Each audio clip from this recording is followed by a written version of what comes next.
Ramesh technology ప్రేమికుడు. అతనికి పిల్లులు అంటే చాలా ఇష్టం, కాని ఇంట్లో పెంచలేకపోయాడు.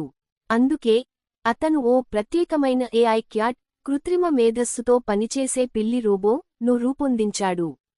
ఈ పిల్లికి అసలైన పిల్లిలా నడవడం, మ్యావనడం, ఆడుకోవడం మాత్రమే కాదు, తన యజమానిని అర్థం చేసుకునే సామర్థ్యం కూడా ఉంది. అది రోజురోజుకీ రమేష్తో మరింత అనుబంధం పెంచుకుంది. ఒకరోజు రమేష్ రాత్రి ఆలస్యంగా ఇంటికి వచ్చాడు. అతను టిఫిన్ పెట్టుకొని తినబోయేలోపే ఏఐ పిల్లి ఒకసారిగా గట్టిగా మ్యావ్ అంటూ గట్టిగా అరవసాగింది. రమేష్ ఆశ్చర్యపోయాడు.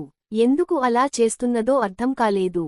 పిల్లి గోడ వద్దకు వెళ్లి తన పంజాతో రాస్తున్నట్టు చేసింది. రమేష్ దగ్గరికి వెళ్లి గోడను తాకేసరికి గోడ వెనుక ఎవరో ఉన్నట్టు అనిపించింది.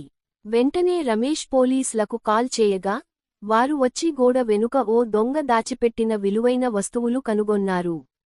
అది చూసి అందరూ ఆశ్చర్యపోయారు. ఏఐ క్యాట్ కేవలం ఓ రోబో మాత్రమే కాదు, తన యజమానిని రక్షించే నిజమైన సహాయకురాలు.